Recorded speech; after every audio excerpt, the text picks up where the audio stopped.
Thank you.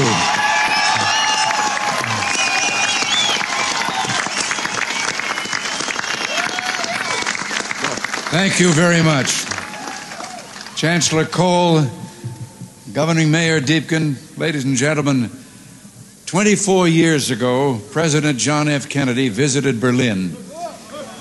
And speaking to the people of this city and the world at the City Hall, well, since then, 2 other presidents have come, each in his turn to Berlin. And today, I myself make my second visit to your city.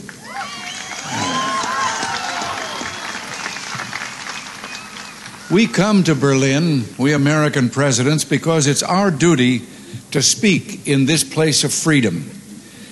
But I must confess, we're drawn here by other things as well, by the feeling of history in this city, more than 500 years older than our own nation, by the beauty of the Grunwald and the Tiergarten, most of all, by your courage and determination.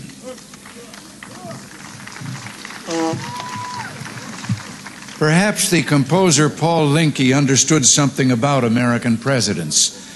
You see, like so many presidents before me, I come here today because wherever I go, whatever I do, ich hab noch keinen Koffer in Berlin.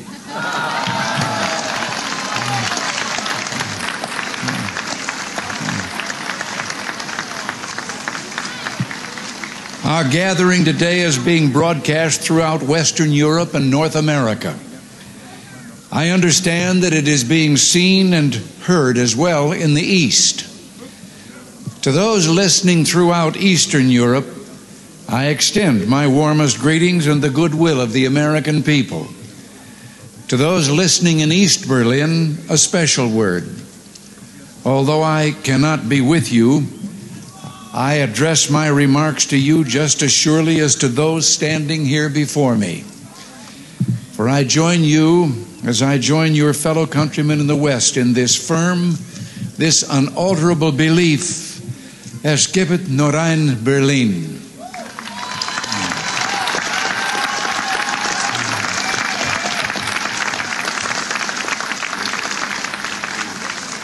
Behind me stands a wall that encircles the free sectors of this city, part of a vast system of barriers that divides the entire continent of Europe. From the Baltic south, those barriers cut across Germany in a gash of barbed wire, concrete, dog runs, and guard towers.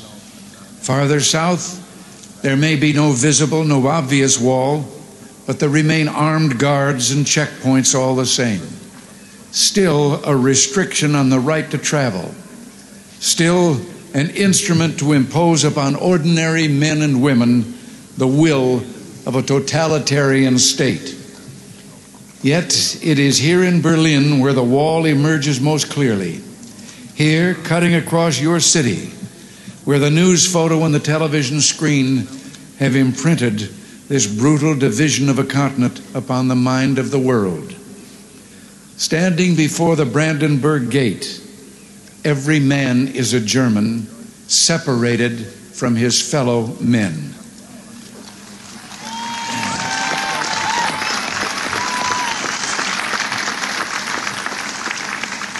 Every man is a Berliner, forced to look upon a scar. President von Weizsäcker has said the German question is open as long as the Brandenburg Gate is closed.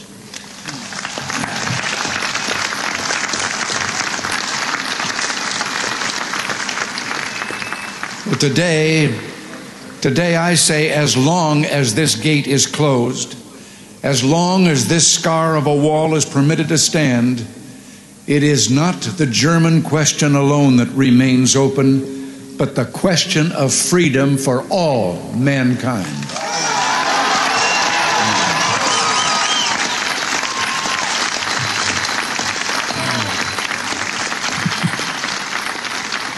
Yet, I do not come here to lament, for I find in Berlin a message of hope. Even in the shadow of this wall, a message of triumph. In this season of spring in 1945, the people of Berlin emerged from their air raid shelters to find devastation. Thousands of miles away, the people of the United States reached out to help.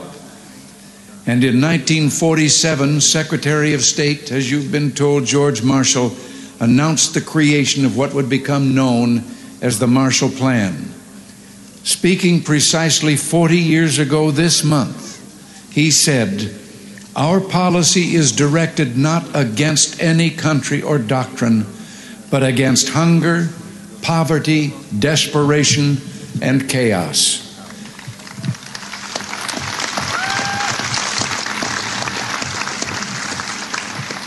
In the Reichstag a few moments ago, I saw a display commemorating this 40th anniversary of the Marshall Plan. I was struck by the sign on a burnt-out, gutted structure that was being rebuilt. I understand that Berliners of my own generation can remember seeing signs like it dotted throughout the western sectors of the city.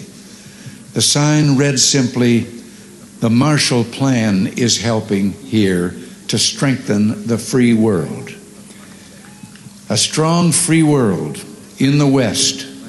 That dream became real. Japan rose from ruin to become an economic giant. Italy, France, Belgium, virtually every nation in Western Europe saw political and economic rebirth. The European Community was founded. In West Germany and here in Berlin, there took place an economic miracle. The Wirtschaftswunder. Adenauer, Erhard, Reuter, and other leaders understood the practical importance of liberty, that just as truth can flourish only when the journalist is given freedom of speech, so prosperity can come about only when the farmer and businessman enjoy economic freedom. The German leaders reduced tariffs, expanded free trade, lowered taxes. From 1950 to 1960 alone, the standard of living in West Germany and Berlin doubled. Where 4 decades ago there was rubble, today in West Berlin there is the greatest industrial output of any city in Germany. Busy office blocks, fine homes and apartments, proud avenues and the spreading lawns of parkland. Where a city's culture seemed to have been destroyed, today there are 2 great universities, orchestras and an opera, countless theaters and museums. Where there was want, today there's abundance. Food, clothing, automobiles, the wonderful goods of the Kudamm.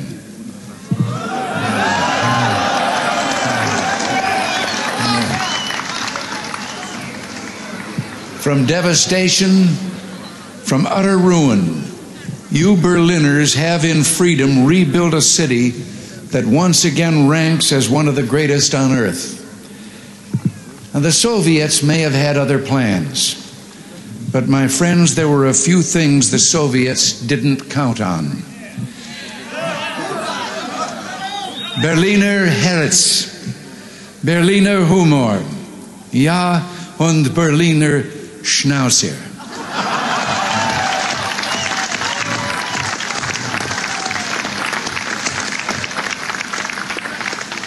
In the 1950s, Khrushchev predicted, "We will bury you." But in the West today, we see a free world that has achieved a level of prosperity and well-being unprecedented in all human history. In the communist world, we see failure, technological backwardness, declining standards of health, even want of the most basic kind, too little food. Even today, the Soviet Union still cannot feed itself. After these 4 decades, then, there stands before the entire world one great and inescapable conclusion. Freedom leads to prosperity. Freedom replaces the ancient hatreds among nations with comity and peace. Freedom is the victor.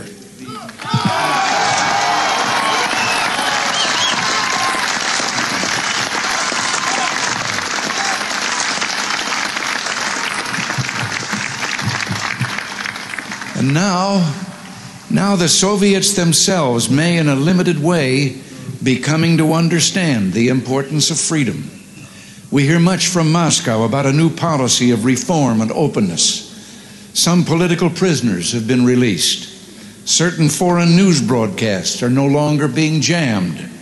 Some economic enterprises have been permitted to operate with greater freedom from state control. Are these the beginnings of profound changes in the Soviet state, or are they token gestures intended to raise false hopes in the West or to strengthen the Soviet system without changing it? We welcome change and openness, for we believe that freedom and security go together, that the advance of human liberty can only strengthen the cause of world peace. There is one sign the Soviets can make that would be unmistakable, that would advance dramatically the cause of freedom and peace. General Secretary Gorbachev, if you seek peace, if you seek prosperity for the Soviet Union and Eastern Europe, if you seek liberalization, come here to this gate. Mr. Gorbachev, open this gate.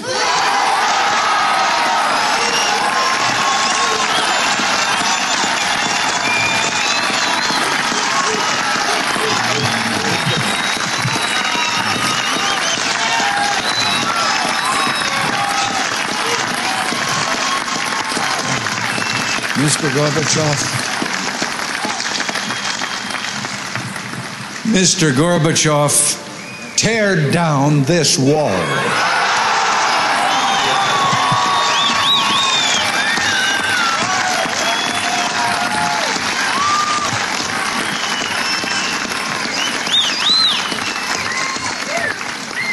I understand the fear of war and the pain of division that afflict this continent, and I pledge to you my country's efforts to help overcome these burdens. To be sure, we in the West must resist Soviet expansion. So we must maintain defenses of unassailable strength. Yet we seek peace, so we must strive to reduce arms on both sides. Beginning 10 years ago, the Soviets challenged the Western alliance with a grave new threat. Hundreds of new and more deadly SS-20 nuclear missiles, capable of striking every capital in Europe.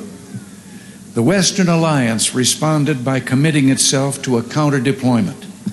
Unless the Soviets agreed to negotiate a better solution, namely the elimination of such weapons on both sides, for many months, the Soviets refused to bargain in earnestness.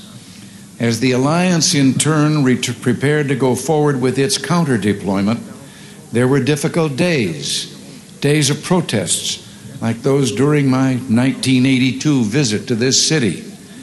And the Soviets later walked away from the table. But through it all, the alliance held firm. And I invite those who protested then, I invite those who protest today to mark this fact. Because we remain strong, the Soviets came back to the table.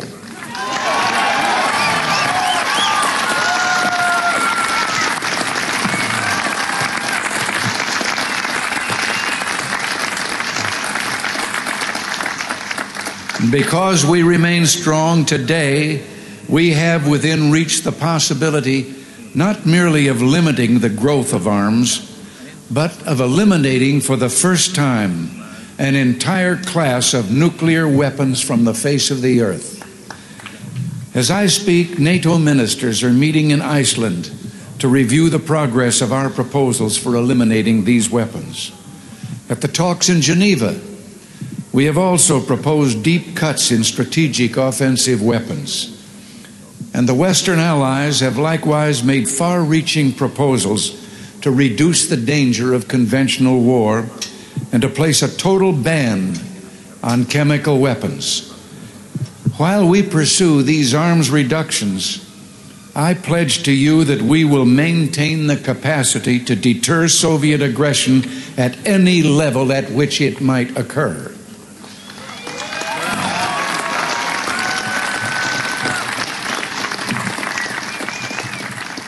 And in cooperation with many of our allies, the United States is pursuing the Strategic Defense Initiative, research to base deterrence not on the threat of offensive retaliation, but on defenses that truly defend, on systems, in short, that will not target populations, but shield them. By these means, we seek to increase the safety of Europe and all the world.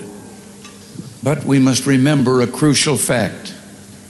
East and West do not mistrust each other because we're armed. We're armed because we mistrust each other.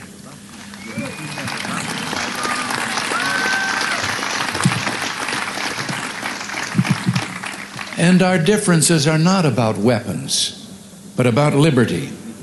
When President Kennedy spoke at the City Hall those 24 years ago, freedom was encircled. Berlin was under siege. And today, despite all the pressures upon this city, Berlin stands secure in its liberty, and freedom itself is transforming the globe. In the Philippines, in South and Central America, democracy has been given a rebirth. Throughout the Pacific, free markets are working miracle after miracle of economic growth. In the industrialized nations, a technological revolution is taking place, a revolution marked by rapid, dramatic advances in computers and telecommunications. In Europe, only one nation, and those it controls, refuse to join the community of freedom. Yet in this age of redoubled economic growth, of information and innovation, the Soviet Union faces a choice. It must make fundamental changes, or it will become obsolete.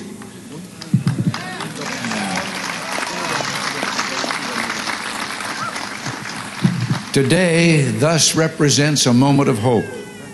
We in the West stand ready to cooperate with the East to promote true openness, to break down barriers that separate people, to create a safer, freer world.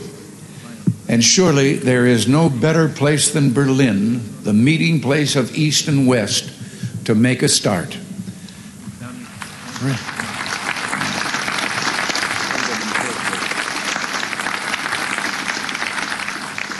Free people of Berlin, today as in the past, the United States stands for the strict observance and full implementation of all parts of the Four-Power Agreement of 1971. Let us use this occasion, the 750th anniversary of this city, to usher in a new era, to seek a still fuller, richer life for the Berlin of the future. Together, let us maintain and develop the ties between the Federal Republic and the western sectors of Berlin, which is permitted by the 1971 agreement.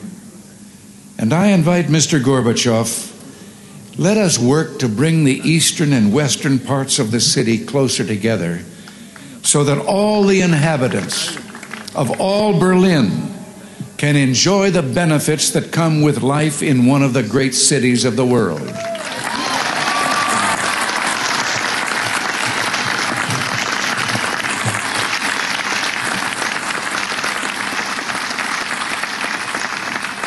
To open Berlin still further to all Europe, East and West, let us expand the vital air access to this city, finding ways of making commercial air service to Berlin more convenient, more comfortable, and more economical. We look to the day when West Berlin can become one of the chief aviation hubs in all Central Europe. With our French and British partners, the United States is prepared to help bring international meetings to Berlin.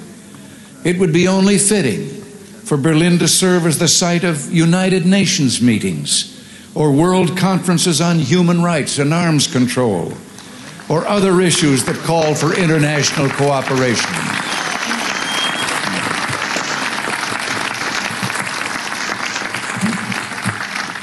There is no better way to establish hope for the future than to enlighten young minds. And we would be honored to sponsor summer youth exchanges, cultural events, and other programs for young Berliners from the East. Our French and British friends, I'm certain, will do the same. And it's my hope that an authority can be found in East Berlin to sponsor visits from young people of the Western sectors.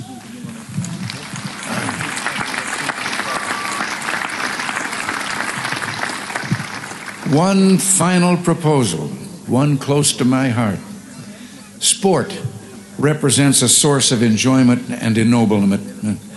And you may have noted that the Republic of Korea, South Korea, has offered to permit certain events of the 1988 Olympics to take place in the North. International sports competitions of all kinds could take place in both parts of this city.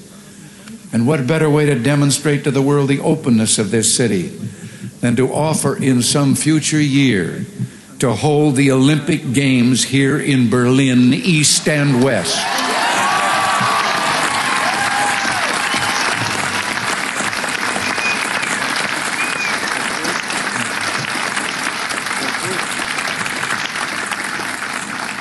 In these 4 decades, as I have said, you Berliners have built a great city.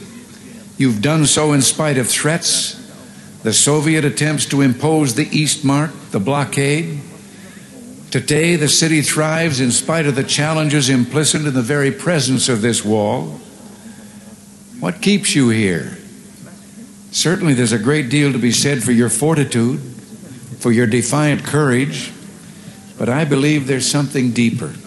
Something that involves Berlin's whole look and feel and way of life. Not mere sentiment. No one could live long in Berlin without being completely disabused of illusions. Something instead that has seen the difficulties of life in Berlin but chose to accept them. That continues to build this good and proud city in contrast to a surrounding totalitarian presence that refuses to release human energies or aspirations. Something that speaks with a powerful voice of affirmation that says yes to this city, yes to the future, yes to freedom. In a word, I would submit that what keeps you in Berlin is love.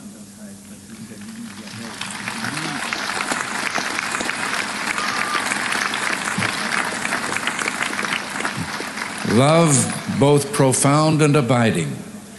Perhaps this gets to the root of the matter, to the most fundamental distinction of all between East and West. The totalitarian world produces backwardness because it does such violence to the spirit, thwarting the human impulse to create, to enjoy, to worship. The totalitarian world finds even symbols of love and of worship an affront. Years ago, before the East Germans began rebuilding their churches, they erected a secular structure, the television tower at Alexanderplatz. Virtually ever since, the authorities have been working to correct what they view as the tower's one major flaw, treating the glass sphere at the top with paints and chemicals of every kind. Yet even today, when the sun strikes that sphere that towers over all Berlin, the light makes the sign of the cross.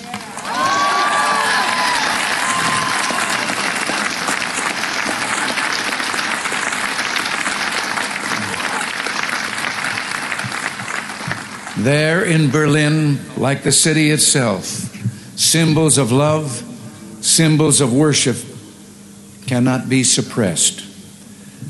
As I looked out a moment ago from the Reichstag, that embodiment of German unity, I noticed words crudely spray-painted upon the wall, perhaps by a young Berliner. Quote, "This wall will fall, beliefs become reality."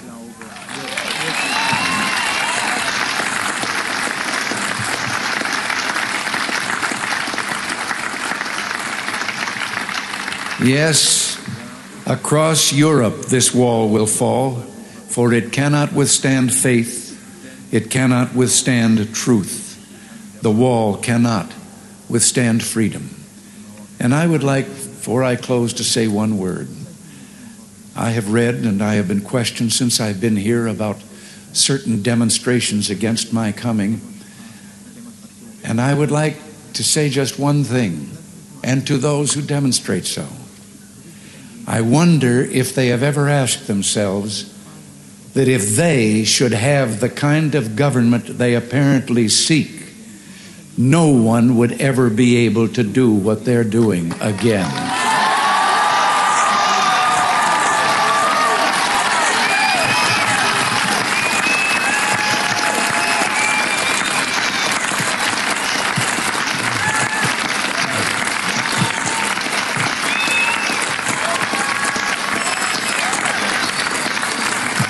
Thank you, and God bless you.